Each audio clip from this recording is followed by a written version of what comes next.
Indígenas e Mudanças Climáticas, que é a aula número 3 do nosso ciclo de formação. Desobedecer e criar estratégias de contra-colonização. E a gente está aqui para isso, para desobedecer. Então, vou começar fazendo um toré. É um jeito bom de começar. Invocando, né, a cura ancestral, aproveitando essa lua cheia maravilhosa, que nos mostra verdades, para a gente possa quebrar ciclos. E vamos honrar a nossa ancestralidade.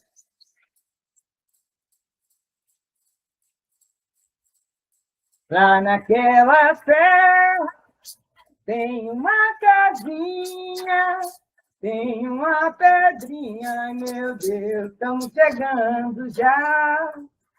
Quando eu cheguei lá, o que eu encontrei foi menino encantado, coberto de caruá.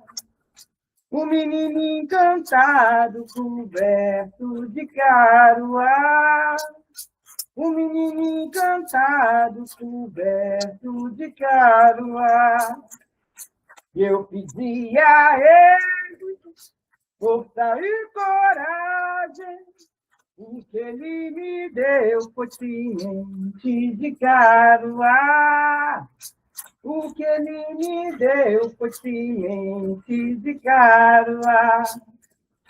Lá naquela terra tem uma casinha, tem uma pedrinha, meu Deus, estamos chegando já. Quando eu cheguei lá, o que eu encontrei foi menino encantado, coberto de caruá.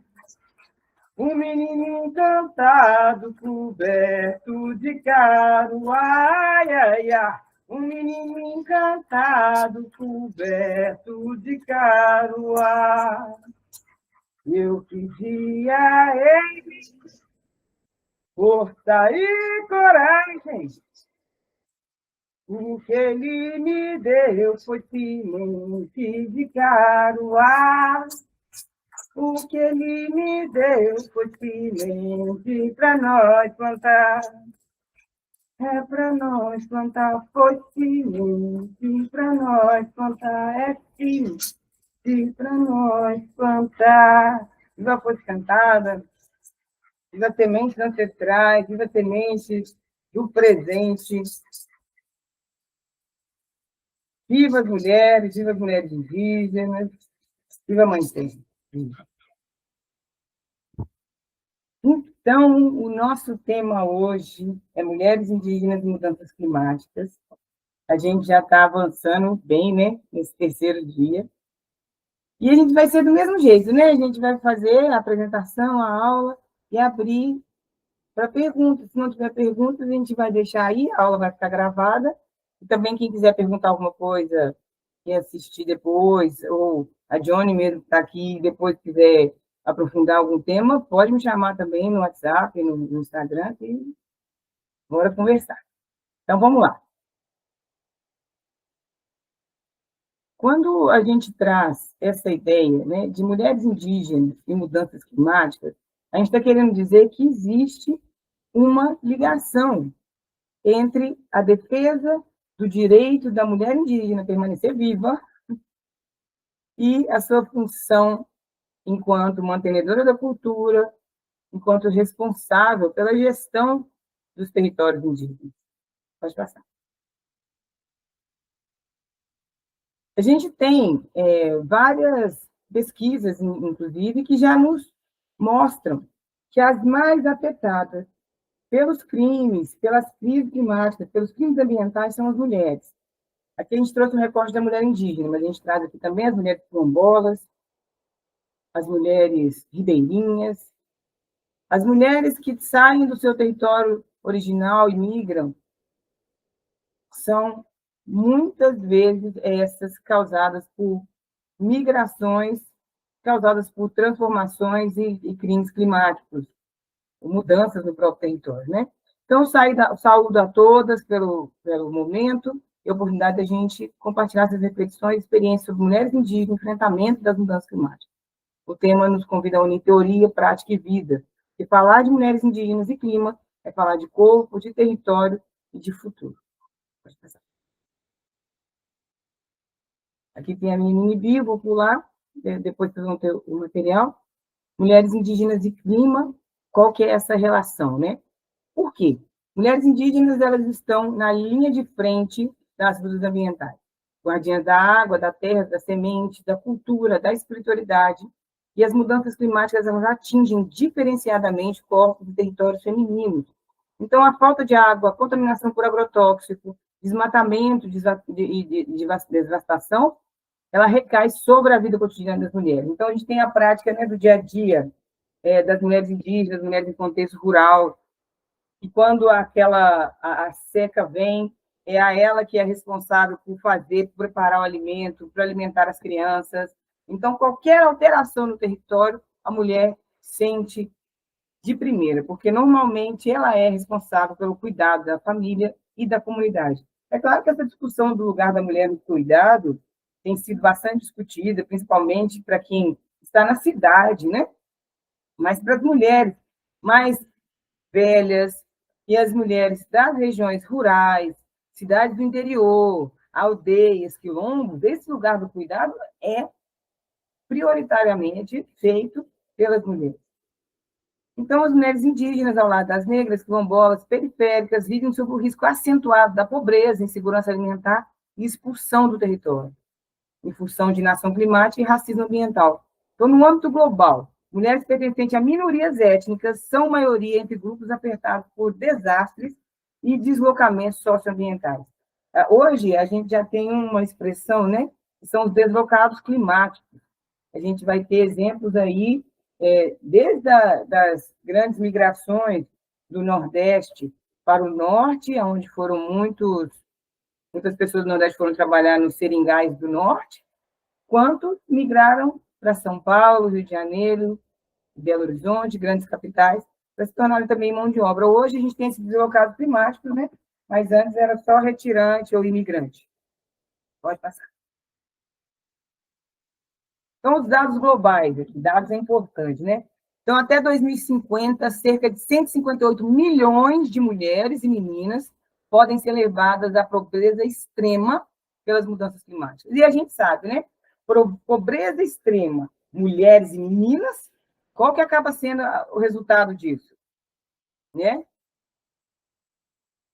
Violência, aumento da violência, são sequestradas ou vendidas como escravas sexuais, de todo tipo de exploração, escravas domésticas. Então, 158 milhões de mulheres e meninas a pobreza extrema em 2050, se nada for feito. E tudo isso por causa de mudanças climáticas. Então, em 2024, havia 822,3 milhões de mulheres em insegurança alimentar, moderada ou grave no mundo, antes 758,8 milhões de homens, ou seja, as mulheres passam mais fome do que os homens. E essa diferença tem aumentado ano a ano. Eventos climáticos extremos causam deslocamento de pessoas. As mulheres representam 80% dos deslocados por desastres e mudanças climáticas globalmente. A gente vê a questão do nosso parente, o Aral, né? Que vem aí também deslocados climáticos, não só por toda a questão política, mas por uma questão climática também, uma insegurança alimentar gravíssima que vivem, e a grande maioria são mulheres e crianças, muitas meninas, né, muitas crianças.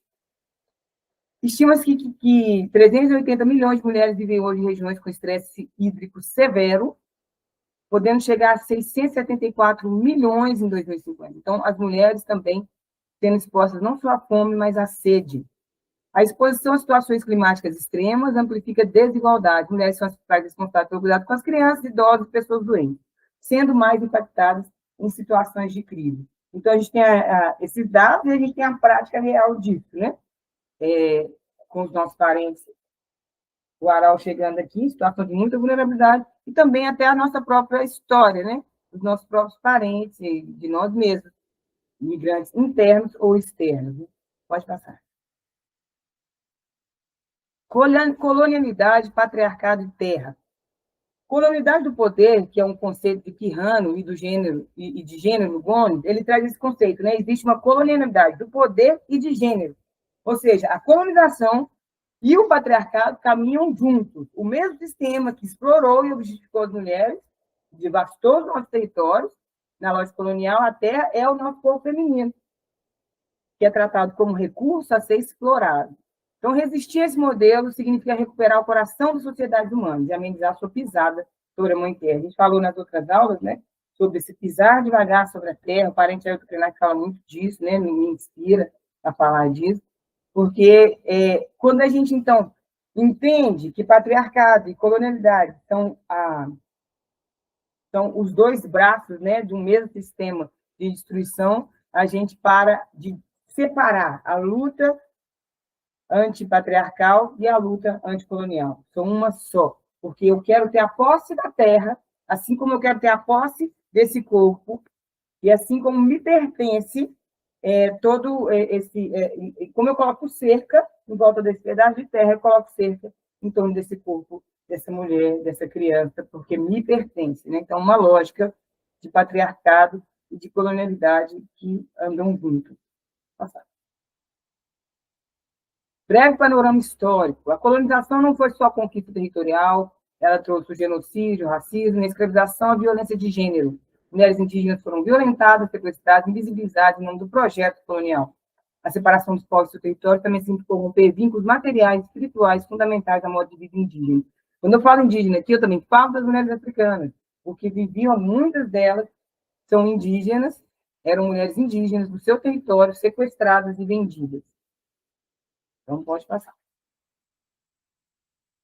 Corpo território, uma ideia central, né? Ele conecta toda essa ideia que a gente traz aqui de colonialidade e patriarcado dentro dessa ideia de corpo território. Porque o conceito de corpo território ele é usado pelas mulheres indígenas de Babiaiara e as Andinas e afirma que o corpo da mulher está diretamente ligado à terra. A violação do território é uma violação desse corpo, da violação das mulheres. Nesse sentido, defender o território é simultaneamente defender o corpo e vida. Mais uma experiência prática que a gente tem, depois do território está demais devastado, a primeira opressão pesada cai sobre as mulheres, como, por exemplo, estupros, como forma de humilhar um povo inteiro, né? Pode passar. Ecofeminismo e interseccionalidade. A Vandava Shiva, que é essa guerreira aqui, que ela traz esse conceito, né, de ecofeminismo. E é muito importante, às vezes, a gente não ficar preso somente à nossa própria forma de ver o mundo, né, e aprender com alguns conceitos que estão fora desse saber indígena de Abiyala ou de Pindorama, porque também são povos indígenas na Índia, né, povos ligados à terra, né? Então, a Vandava Shiva, e ela traz essa ideia do feminismo que se alia a essa ideia de feminismo comunitário, né, de Abiyala, e traz essa desigualdade de gênero e a crise ambiental como algo que coexistem, não consigo separar. Então, por exemplo, a gente teve a COP30 e falhou em trazer a discussão do direito da mulher, do combate à violência contra as mulheres, em algum dos seus quadros. Também não trouxe a questão dos animais, né? Então, foi uma COP30, além de todos os problemas que nós trazemos, trouxe esses dois silenciamentos aí. A questão animal e a questão de gênero, porque a gente não pode separar mesmo terra e gênero. A gente até no Brasil teve uma lei, até esse século mesmo, que as mulheres não poderiam ter terra em seu nome, não poderiam ser sequer proprietárias de terra. Então, a interseccionalidade mostra como racismo, patriarcado e destruição ecológica se combinam, reforçando a necessidade de resistências múltiplas. O que a Vandana fala aqui? A marginalização das mulheres e a destruição da biodiversidade andam de mãos dadas. Inclusive, tanto estão na linha de frente de sofrer o impacto, como estão na linha de frente na proteção da mãe terra. Pode passar.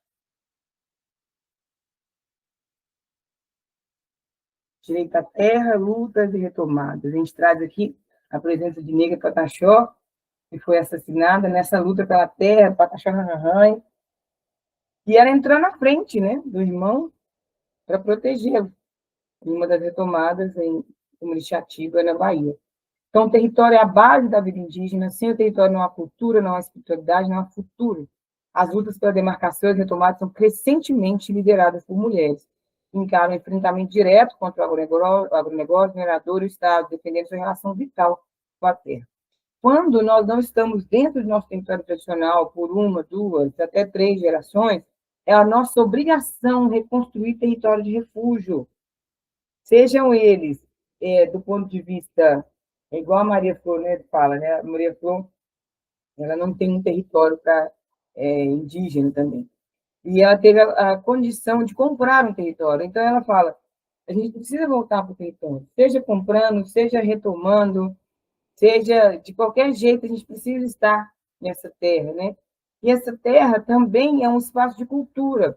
Aqui em Belo Horizonte, por exemplo, nós não temos, né, um território físico, mas tentamos construir esse território de cultura nos encontros, nas ações diretas, mas, claro, não substitui um território com floresta, com, né, esse nosso ancestral, seja esse território de floresta, seja um território dos Andes, seja território de Caatinga, não substitui, mas a gente tenta manter esses territórios de refúgio da cultura, especificamente, para que a gente não adoeça completamente, né? Pode passar. Então, Nega Pataxó, presente. Mulheres, climas e cidade, né? Como eu falei agora, né, do Comitê Mineiro como exemplo, dessa reinvenção em centros urbanos, trouxe essa foto aqui, que é uma manifestação lá na Praça da Liberdade, e a gente tentando manter um rito sagrado no meio do caos da cidade, né? Então, o deslocamento de muitas indígenas para centros urbanos cria novos desafios. Precariedade, racismo institucional, invisibilidade, crises ambientais urbanas, como poluição e falta de saneamento. Indígenas, as mulheres indígenas, principalmente, vêm para a cidade, todos sabem, né? Vêm morar nas periferias. Então, as mulheres indígenas urbanas articulam redes para não perder a conexão com seus povos e, ao mesmo tempo, enfrentar a realidade da periferia. Por isso é tão importante que a gente crie redes que vão além do nosso território urbano. Hoje a gente tem a rede social que pode ajudar a gente a se conectar com parentes que estão em outros países, outros estados, outras cidades, para que a gente possa se manter nessa conexão de alimentar umas às outras enquanto mulheres indígenas. Pode passar. Bem viver e alternativas civilizatórias, né? Nós falamos ontem, né, do bem viver, Simão Causai, Tumacamana, eu não sei se é assim que pronuncia, vou pedir para as parentas que são hablantes de espanhol, ou estão mais familiarizadas com as línguas andinas, depois para poder falar para mim. Então, essas filosofias, né, que nós estudamos ontem, elas propõem um modo de vida baseado na harmonia, na reciprocidade, nós falamos, né? É 2 re e um co. Então, a reciprocidade, relacionalidade, complementaridade. E nós falamos também da diversidade cultural. Então, não existe essa ideia, por exemplo, com relação às mulheres indígenas, de uma lesbofobia, porque essa lesbofobia ela vai vir junto com esse julgamento moral da cristandade. Dentro das perspectivas de bem viver e das nossas alternativas civilizatórias, que não é a civilização judaico-cristã, a mulher ela tem plenitude de vida e respeito nas comunidades, porque ela é essa guardiã, tanto do território quanto dos saberes ancestrais. E é curioso perceber que, inclusive, até nas cartas dos padres, eles evocam essa submissão da mulher enquanto um ensinamento, né? Então, eles chegam em determinados territórios e escrevem as cartas. Quando eu cheguei aqui, as mulheres eram disciplinadas, não obedeciam seus maridos. Agora, depois de mais de 10 anos de catequese, os homens já a corrigem e dão chicotadas nelas. Então, essa violência contra a mulher indígena, enquanto um ensinamento, uma doença trazida, sim, pelos europeus na invasão. Então, quando a gente traz alternativas civilizatórias, a gente está despertando a memória dessa mulher indígena que sempre foi responsável por esse lugar de destaque, só perdeu esse lugar pós-colonização. Então, as mulheres indígenas são protagonistas da proposta. Eu trago aqui essa foto das parentes andinas, que trazem aí o Impala e falam de um feminismo comunitário, que vai nos trazer algumas respostas importantes. Então, as práticas de cuidado, partilha e espiritualidade trazem aí alternativas ao modelo capitalista e extrativista. Então, extrativista de todas as formas, né? Inclusive, essa questão do próprio feminismo comunitário que surge na luta do gás, lá na Bolívia, também nessa luta contra o extrativismo. Então, o extrativismo é espiritual, o extrativismo é físico, é cultural, é dos meios, da mãe terra, é dos apos, é de tudo que a gente imaginar. Então, a luta é anti-extrativista também, né? Pode passar. Contra a colonização do saber e da ciência. A Johnny vai estar defendendo agora a sua pesquisa e sabe que a gente quase não tem nem fontes, a gente não tem bibliografia para consultar, Rio também, que já terminou. A gente tem uma ciência completamente colonizada, de pontos de vista eurocêntricos, ou que não comunicam com a nossa realidade e o dinamismo das nossas culturas. Então, a mulher indígena, enquanto essa guardiã e a manutenção do sagrado, na sociedade atual, acaba tendo também essa responsabilidade de contracolonizar os saberes, tirando dos nossos saberes essa pecha, né, de folclore, como a nossa cultura fosse folclore, a nossa ciência fosse folclore. Significa valorizar a oralidade, a literatura, as pedagogias do nosso solo e contracolonizar a ciência climática também, que implica ouvir a voz das mulheres indígenas, trazer outro modo de ler o mundo, criar soluções ambientais. Só que, na prática, a gente viu, com relação às soluções climáticas baseadas em saberes indígenas, foi que não existe escuta, né? Então, a COP30 é muito recente, está aí para nos lembrar. Não há escuta dos povos indígenas, muito menos das mulheres indígenas. As mulheres indígenas no poder que a gente tem hoje, com muito custo, né? Que a Sônia Guajajara, a Célia Chacreabá e outras lideranças mal tiveram o protagonismo que nós queríamos que tivessem. Porque as soluções ambientais climáticas que as mulheres indígenas trazem só são ouvidas muito na marra. A gente teve uma voz dissidente, que não faz parte do governo, que é a Alessandra Munduruku, que é uma referência para nós, enquanto essa mulher que carrega, né, a luta pelo território nas costas e não faz parte do governo ou não está em nenhum poder político. Mas ela traz aí essa solução ambiental que ela joga na cara. Não vão, nosso rio não está à venda, nossa terra não está à venda, e ela coloca aí, ela é um símbolo importante dessa resistência e de resposta das mulheres indígenas. Pode continuar. Corpo, movimento, arte, canto e cura. Trouxe algumas parentas aqui, Nair Pereira, Alissana Pataxó, Diaca Ruricuim, artistas, né? Tem muitas. A própria Rio, aqui, é uma artista também que usa a sua arte enquanto um instrumento de cura e de contra-colonização, trazendo saberes e a sua herança e a sua ancestralidade. Então, a arte é isso. Ela é praticamente feita por mulheres indígenas em tempo integral. A gente tem alguns artistas indígenas homens? Tem, mas a grande... Fecha o olho e tenta pensar num artista indígena homem. A grande maioria é mulher. A grande maioria é mulher. Pintando, esculpindo, fazendo, né, poesia, escrevendo livros, fazendo artes manuais, pintando. Nossa, é muita coisa. São as mulheres trazendo essa cura através da arte. O próprio benzimento também, né? Conectando corpo e terra, fortalecendo comunidades contra a dor e o racismo da devastação também. Essas práticas são também denúncia política, porque visibilizam uma espiritualidade que resiste à violação colonial.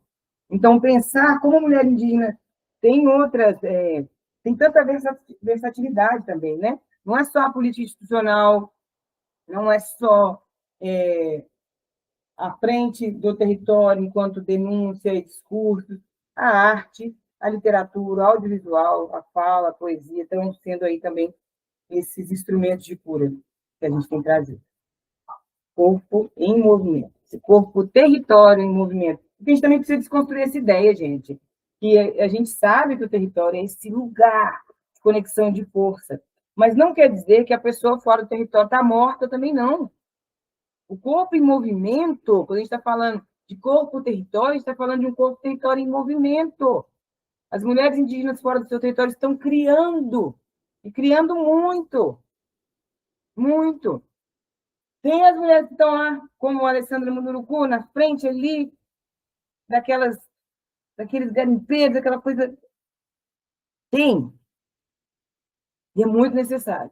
Mas tem as mulheres que estão com esse corpo-território em movimento também criando estratégias de resistência e cura. Pode passar.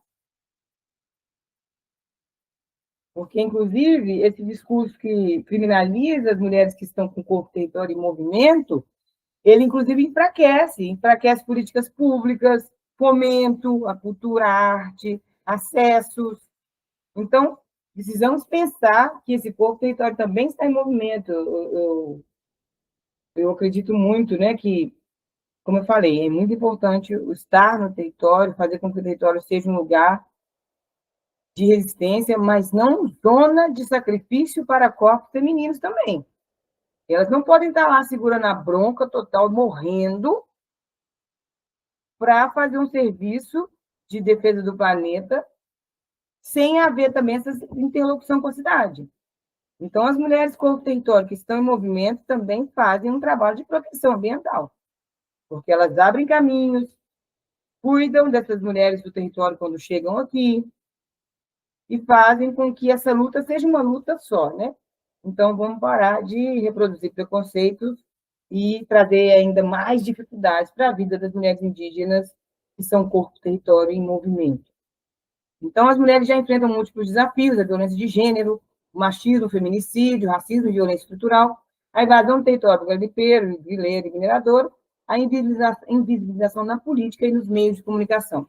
Aí, quando eu trago política, eu falo também de políticas públicas, né? Então, política pública de acesso à saúde, de acesso à cultura, política pública, até quando a gente fala de violência obstétrica, que recai mais sobre essas mulheres indígenas, mulheres negras, que têm aí, não só nas estatísticas, mas na realidade todas que a gente conhece, um desafio imenso. E essas crianças e essas mulheres, e tanto a criança, né, que sofre a violência neonatal, quanto as mulheres que sofrem a violência obstétrica, aonde que ela está sofrendo essa violência? É na cidade, não é na aldeia. Então, paremos de pensar que essa mulher está lá apenas no território, esse corpo território está em movimento. Eu acho muito bonito, aproveito esse espaço, que esse vídeo vai estar gravado, para fazer também uma denúncia pública. E quando as pessoas falam assim, quem não tem território, não tem mãe, não tem chão, não tem nada. Espera aí. Esse corpo, território e movimento, ele tem mãe, sim. Ele tem ancestralidade, ele está ligado por um fio ancestral que não pode ser cortado jamais. Porque senão o que a gente veria seria um monte de pessoas indígenas, deslocados climáticos, chamados de imigrantes, que sequer se preocupam em honrar seus ancestrais e buscar suas raízes, teriam feito um apagamento total. Se fosse verdade que não tem mãe. Tem mãe, sim, que pode ser no sertão, que pode ser nos Apos, que pode ser aonde for, pode ser no litoral, aonde for, que vai estar sempre chamando pelos seus filhos. Então, vamos parar de repetir essas falas violentas que há em cima de pessoas que já estão fragilizadas por todo um contexto estrutural, pela violência de gênero, pela violência da migração, pela violência de destruição da cultura, e ainda trazer falas que parecem poéticas, mas são violentas quando dizem que pessoas desterritorializadas não têm mãe ou não têm para onde voltar. Então, vamos continuar. Movimento de mulheres indígenas, né? Essa aqui é uma imagem da segunda marcha. A gente ainda estava, ainda era PL 490, o marco temporal, então depois essa lei aprovada ainda chamada PL 490 foi mudando de nome, e aí acabou que, no ano em que os povos indígenas estão mais fortes politicamente, o marco temporal foi aprovado, né? Então, o movimento de mulheres indígenas, ele é um movimento que acontece há séculos, mas ele passa a se organizar de forma mais efetiva em 2021, com a Marcha das Mulheres Indígenas. A primeira aconteceu junto com a Marcha das Margaridas, e depois teve a Marcha das Mulheres Indígenas, e agora a gente tem, né, todos os anos aí a Marcha das Mulheres Indígenas em Brasília, que traz as mulheres ativas na luta, mas pouco retratadas. Inclusive, é um ganho, eu falo assim, sem medo de represália, porque eu acompanho o movimento indígena, faço parte da luta em Brasília, sem fazer parte dos grandes movimentos, há muitos anos, mais de 10 anos, e eu percebia que dentro da articulação nacional de povos indígenas, as mulheres eram muito silenciadas. Então, elas terem feito essa amiga, né, feito essa organização só de mulheres, traz uma força muito importante para trazer um maior protagonismo para as mulheres, né? Dentro do movimento homogêneo. É claro que o movimento indígena ele é muito diverso, temos as mulheres indígenas organizadas em vários movimentos, não só na Amiga, temos as mulheres indígenas organizadas em grupos, em cooperativas, então, que a gente possa manter sempre nessa diversidade, que diversidade é riqueza. Pode passar. A violência baseada em gênero, interseccionalidade, opressão, caracterizada por violação específica. A gente pode dizer, não, mas mulheres indígenas sofrem atravessamentos, mas quais atravessamentos? Existem atravessamentos que só mulheres indígenas sofrem. A gente tem os dados que trazem que 3 em cada 5 mulheres indígenas foram estupradas no mundo, são dados da ONU, mais que o dobro da média nacional. 3 em cada 5. É muito! E a gente está passando aí por uma onda de feminicídio no Brasil, e é uma coisa tão pesada que sequer a gente consegue fazer um recorte indígena. E a violência, o feminicídio contra as mulheres indígenas, o feminicídio aumentou em 500%. E muita gente fala assim, mas esse dado de 500% é muito absurdo, aumentou porque as pessoas estão tendo mais formas. Não é que aumentou, é porque agora elas estão denunciando mais. Não sei se é porque está denunciando mais ou se aumentou mesmo. Só sei que são fatores que agravam isso. A perda de terra, o confinamento em reservas muito pequenas, como a gente tem no caso do Guarani Kaiowá, a violência contra a mulher indígena no Mato Grosso do Sul, tem os maiores índices, então, é claro, onde tem conflito por terra, maior violência contra a mulher, a introdução de álcool e drogas, a precariedade econômica, as pessoas indígenas, né, nós falamos nas outras aulas, é sempre importante reforçar. Os povos indígenas fazem parte dos 15% mais pobres do mundo. 15% mais pobres do mundo, o que não justifica, porque nós somos uma população de apenas 5% da população mundial. Então, é desproporcional o número de indígenas para o tamanho da nossa pobreza. Então, essa precariedade econômica, claro, causada por séculos de colonização, se reflete até hoje, né? A gente vê aí, nós não somos donos de nenhum tipo de produção. A gente vai ter poucos parentes indígenas que estão aí, que são empresários. A grande maioria são pequenos empresários, empreendedores. E a imposição dos valores patriarcais da sociedade não indígena. Então, quando a gente vem com uma sociedade que fala, não, a mulher, ela responde, na verdade, ela nem responde, nem por último, né? Ela não fala. A mulher, ela tem que vir com esse local da castidade, da moralidade, da limpeza, né? Dessa moralidade branca. Então, a decadência das práticas rituais também que orientavam as relações de gênero, isso dentro dos territórios. Então, práticas rituais, como, por exemplo, ritos de passagem, momentos em que essa menina era orientada para se tornar mulher, todo o ritual em torno da sexualidade, do próprio corpo, do conhecimento do próprio corpo, de como essas famílias eram formadas. Eu não vou dizer que era perfeito, não, porque não era, né? Claro que tem situações de muita violência. Eu conheci uma parenta que me contou que a avó dela foi morta dentro da própria comunidade indígena porque ela desrespeitou uma regra de gênero. Era algo que as mulheres não poderiam ver e fazer, e ela foi lá e viu, muito curiosa. Então, pegaram e bateram nela, espancaram até a morte. E ela fala que a mãe dela viu isso, né? E a mãe dela conta. Então, essas práticas, inclusive, eram para trazer medo, né?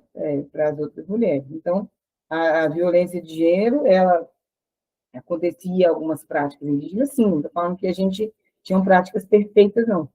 Mas haviam relações de gênero muito mais baseadas em combinados, né? Em aonde você tem que estar. E com a perda de território e a desagregação da cultura, não existe mais essa forma de ter esse cuidado, né, com essas meninas e com essas mulheres, aonde a gente teve esses fatores que agravaram a violência contra a mulher. Então, pode passar. A descolonização das relações de gênero, né, elas precisam passar desde a sociedade não indígena, a sociedade indígena também, né, como eu falei, por um século de catequização, de ensinando uma prática violenta, de colocar ali padrões de purismo moral, padrões de virgindade e outras, que estão, sim, dentro das nossos povos, dentro da nossa parentela, e que é preciso descolonizar. Então, a proposta de complementariedade entre feminino e masculino, que é o Chachawarni, né, que os nossos parentes, as nossas parentas trazem, transcende, então, esse binarismo excludente, buscando religar esses dois lados, inclusive dentro de nós, né? Dentro de nós, pessoas que se intitulam mulheres e pessoas que se autodeclaram homens, existem esses dois lados, porque é uma questão da integralidade do ser, né? Então, buscar religar e apagar essa dualidade que escraviza, a dualidade ela é típica, né, do cristianismo, de toda uma cultura judaico-cristã, que vai separar, né, bom e mal, luz e trevas, homem e mulher.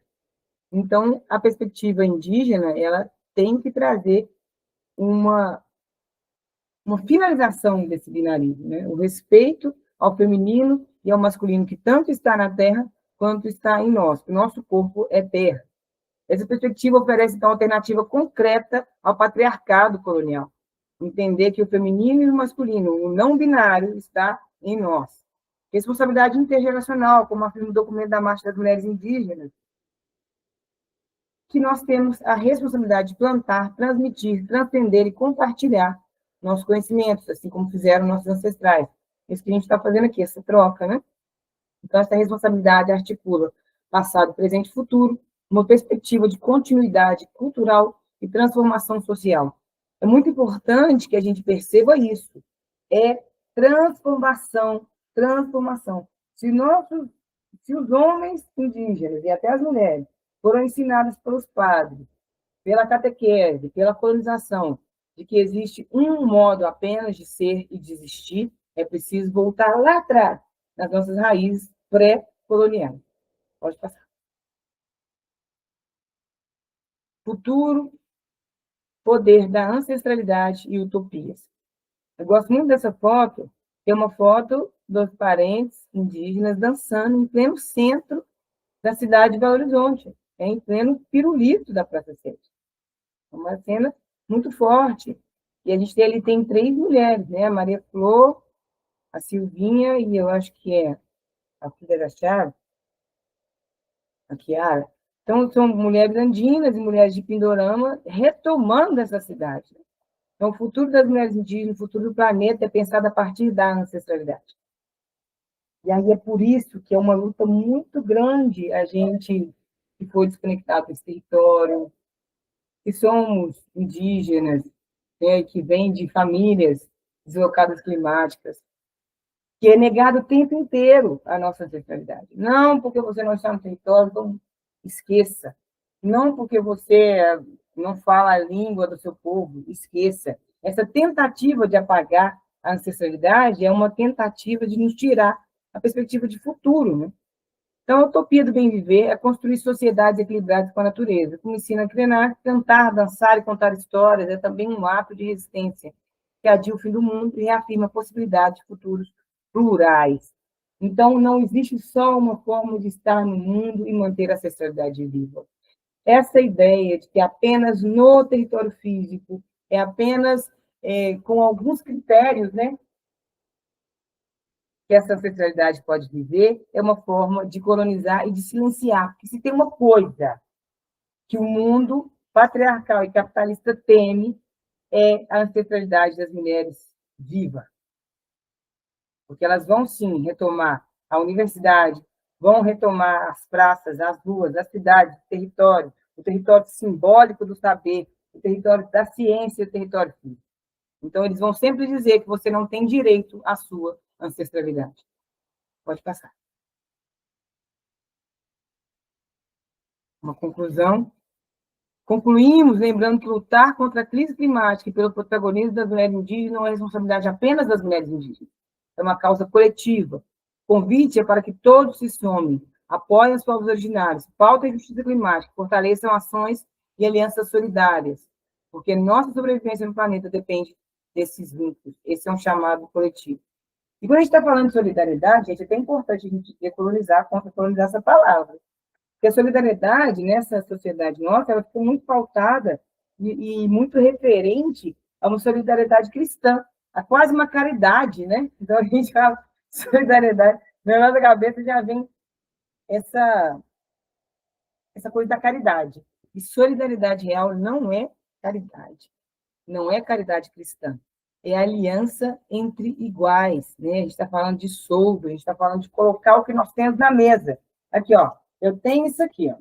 Tá? Eu tenho esse maracá e esse copo de barro. O que você tem? Vamos pôr na mesa. Vamos pôr na mesa e botar junto. Porque é saber com que armas nós vamos lutar. E aí todo mundo bota suas armas, põe o seu soldo ali na mesa. E ali a gente vê, contra essa aqui, nós vamos usar essa arma sua aqui, ó, fulano. Agora eu vou pegar o seu maracá aqui, não, agora eu vou pegar essa ferramenta que você tem, essa aqui eu não sabia, essa aqui eu não sei usar. Então, a gente está falando de aliança solidária, a gente está falando de cada um botar na mesa o que tem de melhor para que a gente possa traçar essas estratégias de contra-colonização. Estratégias de sobrevivência num país que odeia as mulheres, num planeta que odeia as mulheres. Inclusive, não é nem planeta, né? Na verdade, nosso planetinha, nossa mãe Terra, ela está sendo odiada junto, né? Então, numa sociedade que odeia as mulheres e odeia tudo que seja da Terra. Então, mulheres indígenas e clima são temas indissociáveis. A Conferência do Clima desse ano, e essas 30, novamente, foi só um fracasso, porque não leva em consideração a importância do protagonismo de mulheres, que são corpo-território, tanto no território floresta, ou naquilo que a gente tem, né, do imaginário que é difundido, como no território simbólico do saber, no território das artes, no território da pintura, do cinema, da escultura, da arte manual, seja qual for esse território. Ocupar os territórios enquanto lugares de contra-colonização é um papel que tem um protagonismo essencial das mulheres. A gente tem isso em dados, né, nas estatísticas, inclusive, até a quantidade de mulheres indígenas na universidade é muito maior do que o número de homens, por várias questões. A gente tem a questão da mulher ficar nesse lugar de protagonismo, de dar respostas. A gente tem também uma situação de que a saída do território, para algumas mulheres mais jovens, que não têm filhos, acaba sendo facilitada pela própria comunidade, que espera dela respostas. E tem essas mulheres indígenas que saíram há mais de uma geração, primeira, segunda, terceira geração de mulheres indígenas que estão aí domesticando mesmo, né? Amansando outros territórios. Então, esse é um chamado coletivo. Agora, eu vou encerrar concluindo que a gente não pode, de forma alguma, deslegitimar ou permitir que deslegitimem o nosso lugar no mundo, enquanto mulheres indígenas.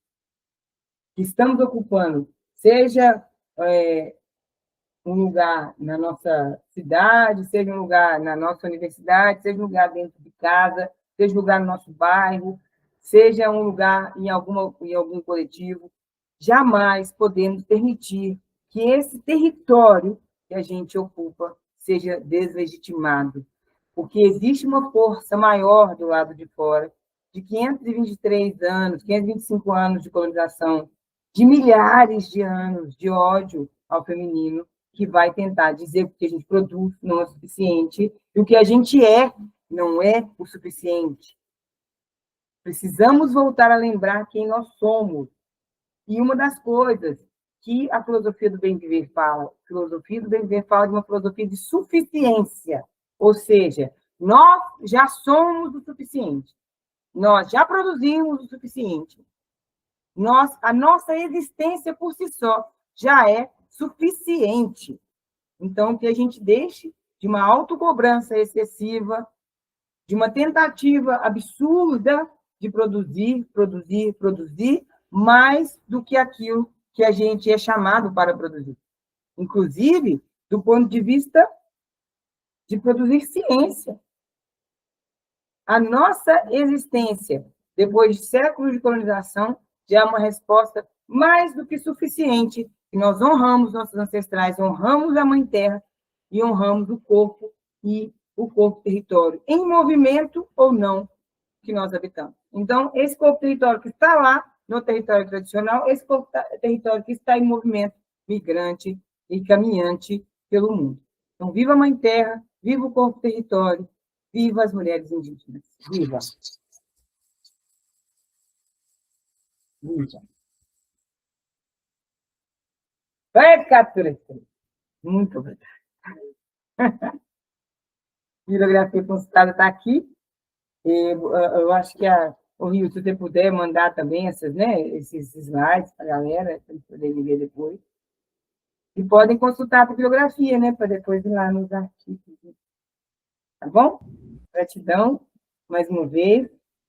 Eu acredito que vai dar 4 horas de formação, são as 4 horas mesmo, 1 hora de cada, né? Acho que sim. Né? Vamos ver aqui. Eu queria comentar hoje uma coisinha. Está me ouvindo? Sim, tá. Estava pensando, enquanto tudo estava falando e tal, que as coisas, tudo que a gente, esse ciclo formativo, eu coloquei na nossa divulgação, que é tudo baseado em você, na sua luta, nos seus estudos, na sua atividade, enfim, né?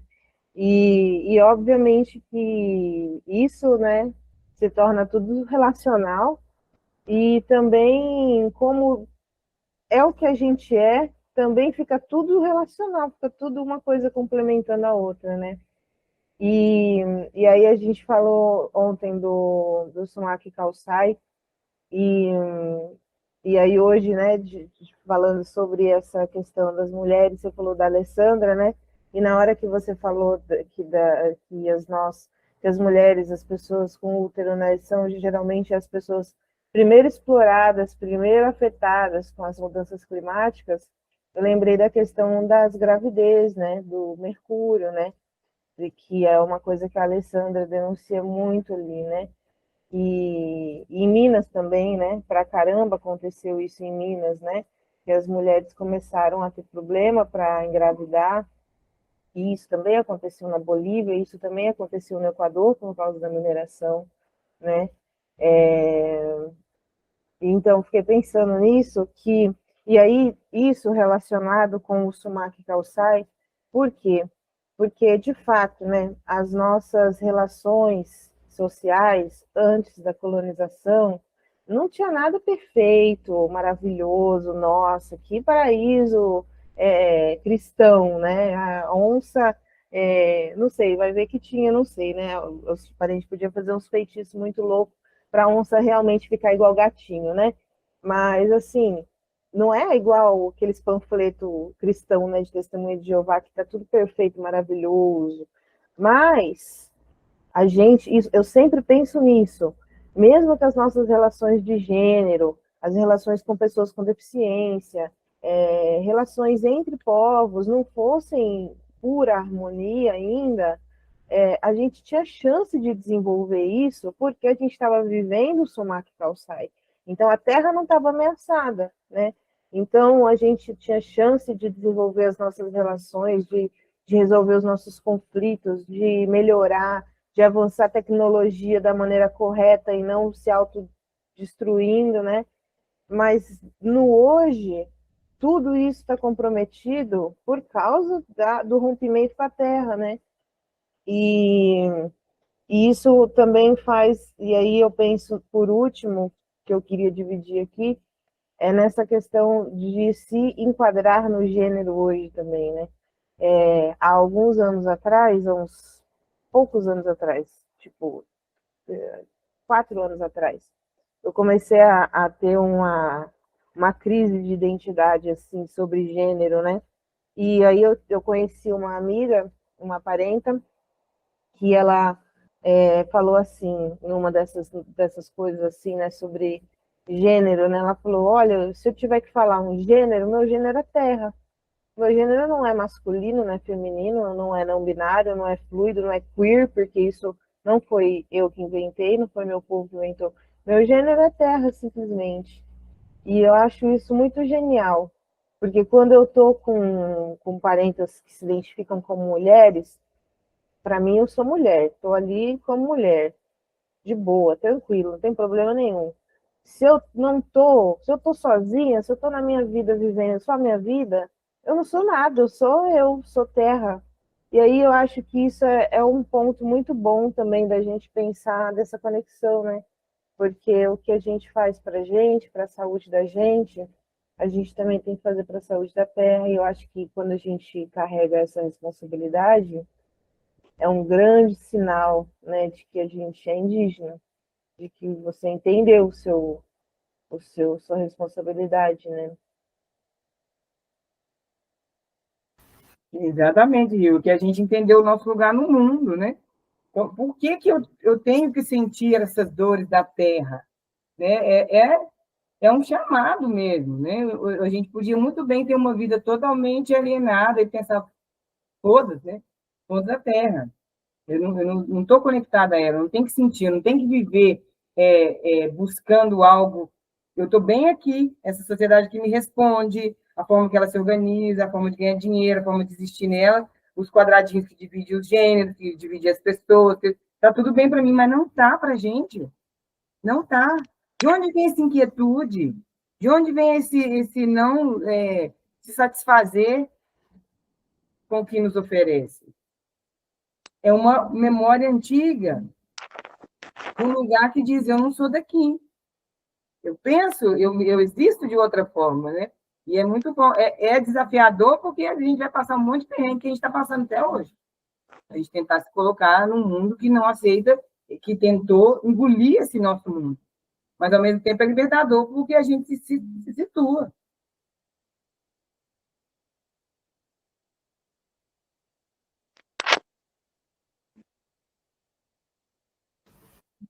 Né, Johnny? É, eu queria. Vocês me escutam? Sim, Ah, sim. Eu estava lembrando, enquanto eu escutava você falar, Avril, de dois exemplos que eu vivenciei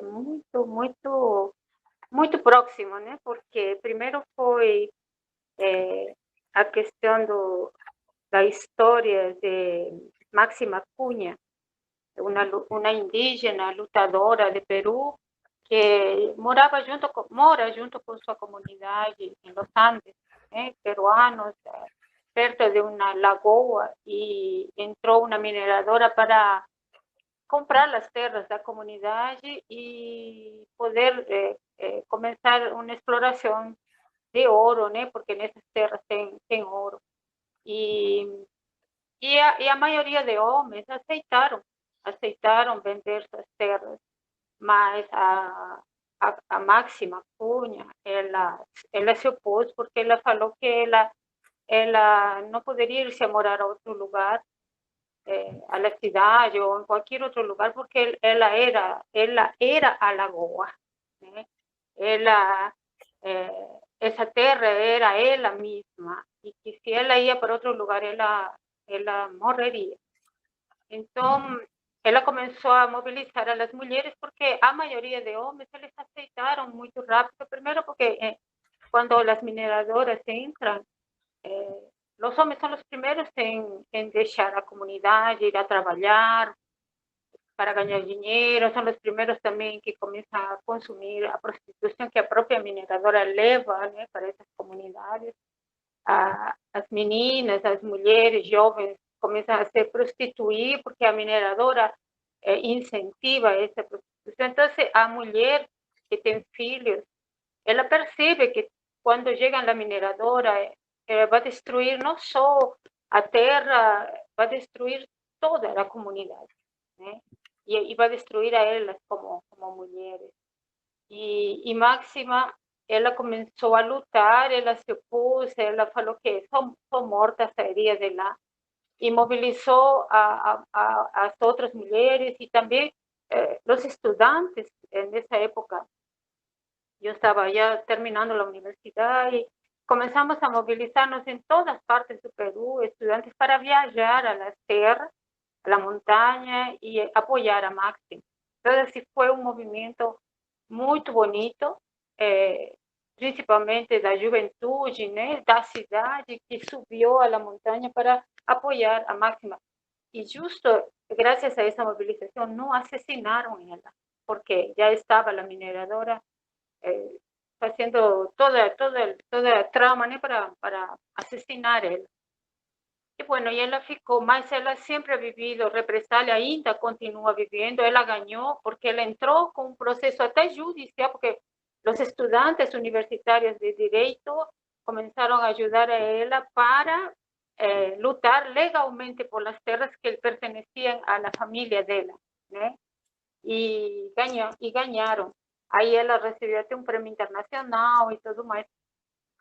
Mas ela está ali, ainda lá em suas terras, mas ela sempre sofre repressão dos próprios, principalmente homens, da própria comunidade, que incentiva para deixar, porque eles acreditam, o homem é mais imediatista, né? Eles acreditam que vão melhorar de vida, que vão ganhar dinheiro, que vão melhorar, e nunca melhora, nunca melhorou, né? E outro caso que também eu vivenciei muito próximo, assim, também, em minha época, assim, em minha época ainda quando estava no Peru, foi, não, já estava aqui no Brasil, mas estava ainda relacionando-me com grupos em Peru, a Berta Cáceres, que vocês também devem haber escutado, né? Berta Cáceres era uma mulher de Honduras, né? E eu estava formando parte aqui do grupo de bordadoras, do comitê, se chama bordadoras, pontos de luta de aqui de Belo Horizonte. E na época do Covid, eu conheci o grupo de bordadoras e bordar me fez muito bem, porque estava muito isolada e eu sei bordar, gosto de fazer coisas manuais, então entrei ao grupo online e aí a Berta Cáceres estava lutando contra a hidroeléctrica, estaban queriendo construir una hidroeléctrica en la comunidad lenca, ¿no? Una comunidad indígena maya, y ela se oponía. Ela comenzó a viajar por muchos lugares en América Latina, inclusive pidiendo apoyo, denunciando a mineradora, y al final en una de esas que ela estaba na comunidade dela, ela foi assassinada, assassinaram disparando ela, matando ela, né? E ela tem filhas, mulheres também, já inclusive já adultas, né? E bom, aí assassinaram e as filhas começaram a denunciar que quem assassinou foi. Eles queriam demonstrar, fazer de conta que foi um acidente, que alguém roubou, entrou a roubar na casa dela. Mas al final las filhas demostraron que fue a hidroeléctrica que asesinó a ella, ¿no? Y después el proceso comenzó. Y ahí un grupo de Honduras que bordaban y que estaban dentro de la lucha por la denuncia, porque decir que eso no fue un asalto, eso fue un asesinato estructural, né? Foi essa persecução que sofrem as mulheres quando são dirigentes, né? São mais frágeis, inclusive, que os homens. E aí nos aproximamos a esse grupo de bordadoras, um grupo de bordadoras em Honduras, que denunciavam através dos bordados, e eu lembro que a gente trouxe, recebimos um bordado das mulheres de lá, de Honduras, haciendo a denuncia sobre el asesinato de Berta Cáceres, y ese bordado lo presentamos en una exposición en la UFMG, ¿no? mas esse contato com os grupos e tal, foi muito, muito forte para a gente, porque esse temor, esse medo que a gente vai tendo, não, com relação principalmente a fragilidade que nós mulheres temos, né? Porque eu mesma, que sou estrangeira e moro aqui no Brasil, he visto assim de perto essa ameaça constante, né? Por el fato de a gente ser mulher, parecia como se a gente não tivesse nem direito a lutar, inclusive dentro das organizações de esquerda que são machistas também, né? Que de alguma forma nos pretendem sempre calar por o fato de ser mulher, sempre nas organizações de esquerda muitas vezes acham que a mulher deve estar na cozinha, na limpeza, na organização, e são os homens os que estão nas mesas de discussão e tudo. E quando a gente não aceita isso, não é fácil, né? Não é fácil porque a gente sofre essa, até dentro dos grupos supostamente mais democráticos que a gente pode conhecer, que isso é esse reflexo, não, de uma sociedade, como você falou, extremamente machista, extremamente patriarcal, né? E isso eu lembrava, enquanto você falava, eu lembrava que quanto de verdade tudo o que você fala, né?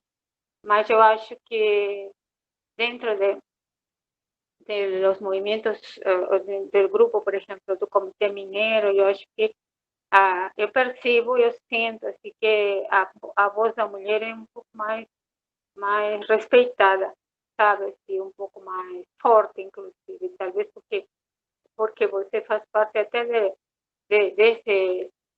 da cabeça desse grupo e você é mulher, né? E apesar de que os homens são machistas, eles não são tão agressivos quanto em as outras organizações que já militei, porque já militei em muitas organizações aqui, lá no Peru, em outros lugares que sempre estive, e aqui. Isso, Avelin, muito obrigada, adorei. Esses dias anteriores estou na correria, você sabe que estou fazendo mi tesis, estou terminando, estou já terminando, inclusive, dando a última revisión para ya enviar a la banca. Entonces, sí, no tengo cabeza para muita coisa, sempre estou na correria, chego tarde a todo lugar, ou não chego, às vezes, não, a tempo. E ainda que a universidade nos absorve como se, para você ser estudante, você tem que ser estudante rica, você não pode ser estudante e trabalhadora, né? Ou não pode ser mulher ainda, né? Imagina os que têm filhos. Impossível ser uma mulher com filhos, trabalhar e ser estudante, chegar a querer ter um grau universitário. O próprio sistema está sempre contra, né? Porque é mais fácil para um homem ter família e estudar e trabalhar, porque afinal tem uma mulher por trás que cuida da casa. Agora, e as mulheres? Quem que está por trás? Ninguém, é só a gente sozinho. Então, é muito difícil formar na universidade. Eu não tenho filhos, digo pequenas, minha filha já é grande, mas mesmo assim é muito difícil, é muito cansativo, muito estressante. É quase assim liberar uma guerra, sabe? Você que deve saber também, você já estudou, você... Aí eu estou pensando seriamente se vale a pena continuar, sabe? Meu sonho sempre foi fazer mestrado, doutorado, escrever, mas parece uma coisa tão difícil, sabe? Muito difícil. Isso mesmo. Mas agora, depois que começa, Johnny, depois você desembola, porque é ruim quando a gente entra, faz a graduação, depois fica um tempão sem estudar, é mais difícil para voltar. Mas quando você engata, é bom. Por exemplo, eu fiz a minha graduação, fui fazer o mestrado 12 anos depois, em 2024, que eu terminei o mestrado. Foi muito tempo, então é ruim, você perde o ritmo. Mas, Johnny, antes que eu entre nessa coisa de faculdade, Eu quero te agradecer muito, porque você estava sempre me apoiando nessa época do acidente, também com relação ao curso, chamando pessoas para fazer, divulgando, e traz essa contribuição maravilhosa para nós, da sua realidade de luta, e também trazer na memória de Berta Cáceres para cá, né, que é uma lutadora, e de fato, como você falou, eu sou o Rio, né? Ela fala, eu achei uma fala dela aqui que ela fala, o Rio. Eita, mãe. Ah, valeu, tá bom. O rio é como sangue correndo em suas veias. É injustiça. Não só é injustiça, é um crime atacar um rio que tem vida, que tem espíritos. Berta Cáceres, em 2016, né, quando ela foi assassinada. E aí tem uma atualização aqui que fala que em uma rara vitória da justiça, em julho de 2021, o tribunal hondurenho considerou Roberto Davi Castilho, que é o chefe da empresa hidrelétrica de desarrollo energético, DESA, que era o chefe, né, que queriam construir essa hidrelétrica lá, que ia destruir o rio, e ele era o presidente na época da morte de Berta, então ele foi culpado por conspiração no assassinato dela, e ele foi condenado a 22 anos e meio de prisão um ano depois, mas a família de Berta ainda continua a luta em sua memória, embarcando em uma longa jornada para acabar com a impunidade que reina em Honduras e desvendar, né, as ligações ilícitas com o seu assassinato. Então, foram presos ali os pistoleiros, mas, em uma decisão inédita, o chefe da empresa hidrelétrica também foi condenado a 22 anos de prisão em 2021. O assassinato foi em 2016, muitos anos depois, mas pela primeira vez a gente tem aí o mandante, né, sendo responsabilizado também. Então, eu agradeço por trazer essa força. Não, mas, Evelyn, tanto Máxima Cunha como a Berta, que eu lembrei e coloco, porque tem muitas outras, mas o fato de não haver ficado impune é porque se juntaram outras organizações, outros movimentos, a própria consciência de todo um país, como no caso de Honduras e no caso de Peru também, né? Porque sozinhas a gente não consegue, não tem essa força. Em muitos outros lugares tem assassinado dirigentes e é ficado por isso mesmo. Por quê? Porque a própria comunidade não se envolve. Então, eu acho muito importante a gente sempre estar, trabalhar, estar sempre unidos a outros movimentos, a outras lutas, né, para ter força, porque senão... O próprio exemplo que você trouxe também, né, que os estudantes subiram a montanha, né? Então, não sozinho não dá. Claro que o Berta só teve essa questão dessa justiça por causa da luta coletiva. Então, não dá para ser só o movimento indígena. Tem que ser o movimento indígena, operário, o movimento campesino, tem que ser o movimento sem terra, estudantes, exatamente. Sim. Sozinho não dá.